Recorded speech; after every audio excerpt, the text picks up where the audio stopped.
The House passing that COVID-19 relief bill yesterday. President Biden is expected to sign it into law on Friday, plus immigration. A growing concern after a flood of migrants flood the U.S.-Mexico border every single day. Joining us now to talk more about this, author of the new book, The Mind of a Conservative Woman, Tennessee Senator Marsha Blackburn, back with us here on Wake Up America. Senator, nice to see you again. Thank you. I found this fascinating yesterday once the vote actually happened with this debacle of a COVID relief bill called the American Rescue Plan. It was completely partisan in the House yesterday. This is a year after that first COVID relief bill, March 2020, was the exact opposite. It was 96-0 in the Senate. What should that say? What does that say to the American people about what's really in this bill? It should tell the American, pardon me, Rob, it should tell the American people that there were 5 COVID bills that were bipartisan. This one, with the Democrats in charge, with Joe Biden in the White House, totally partisan, and not one single Republican vote. You did have one Democrat vote against it in the House, but 91% of this bill has nothing to do with COVID. Right. 91%. 9% goes to COVID and COVID relief and what the American people are for. But are they for a major plus up in Obamacare, the biggest ever? No. Are they for student loan forgiveness and for giving loans to socially disadvantaged farmers? No. Are they for arts, humanities funding right now in the middle of a pandemic? And the answer is no. They're not for that. They're for making certain that people that lost their job through no fault of their own, people that have small businesses that need another round of PPP, right, they want them to get some help. And they're stunned as they are finding out what all is in this bill. So little goes towards schools, so little goes towards vaccinating Americans. It's Right. People are going to get one-time checks, but so are prisoners, and it's just the bill is a total debacle. And I think the fact that it's not bipartisan, like that bill we saw a year ago, a bill of this consequence, that is shocking, and that should get the attention of the American people. Unfortunately, it doesn't seem to, because they're so excited about these $1,400 one-time payments. I want to talk about but you know what? After they get those checks, yeah, and then they start to hear from their local and state elected officials, oh, if we take this money, we can't cut taxes. We are not allowed to cut taxes right, through 2024. They're going to say, hey, wait a minute. That's the federal government coming in and micromanaging my city council, my county commission, my state legislature. And you know what? That's exactly right. They're trying to control how local governments work through this bill. All for $1,400. The president, when he campaigned, promised $2,000. So this $600 less than he promised. I want to talk about the situation in China, the genocide, the Uyghur Muslims. We've talked about this quite a bit.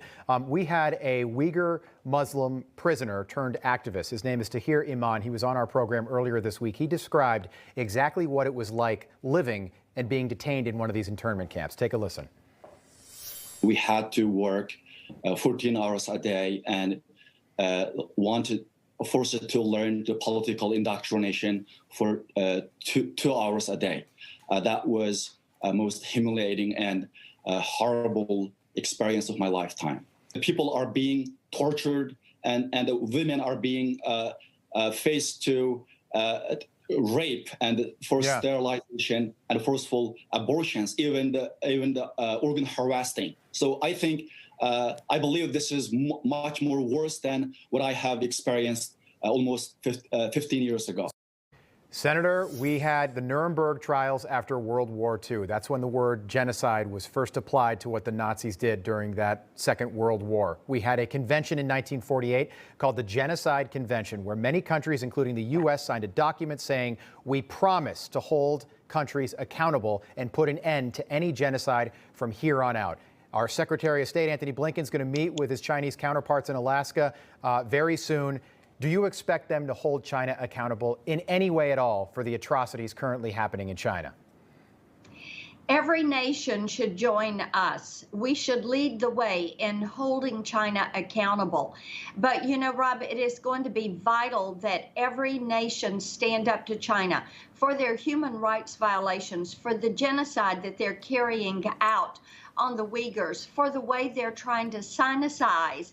President Xi is trying to sinicize China and do away with anything. This is the ultimate cancel culture. You have to be in complete agreement with the Chinese Communist Party.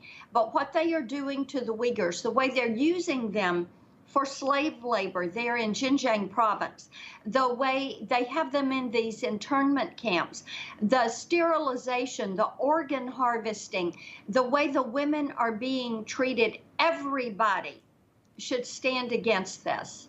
And 10 months from now, February 2022, we will have the beginning of the Olympic Games in Beijing. Right now, those are still on schedule. The train's still moving down the tracks with the Olympics.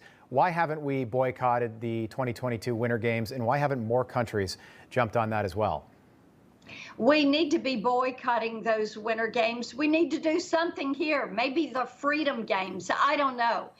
But we should not aid China in their push to become globally dominant. Senator, I wanted to ask you, we're 50 days now into the Biden administration. It feels like 50 years in many respects. Why do you think that the president has not held a press conference where he takes questions from the media? By the way, this is the longest a president has waited in over 100 years. Why do you think that is? I think that they have wanted to keep him from answering questions because they feel like he gets off script. And you're beginning to hear some things out of the Biden White House that they need to control what he says. They don't want him to start talking about the good old days or when things worked in a bipartisan manner, because it is the team around Joe Biden that is running the show, not Joe Biden. Are there concerns about his health? Is that something that's being taken seriously by your colleagues in the Senate? Everyone wishes the best for our nation, and they wish the best for President Biden. I don't have any insights into his health. Okay. Senator Marsha Blackburn of Tennessee, thank you so much for joining us this morning. Great to see you again. Good to see you. Thanks. All right. Hey, I'm Rob Finnerty. Thanks for watching. If you enjoyed this video, please join the conversation in the comments below. Don't forget to subscribe, too. Hit the bell icon to be alerted to breaking news. And remember, there's a whole lot more on Newsmax TV, America's fastest growing cable news network. Newsmax TV, we're real news for real people.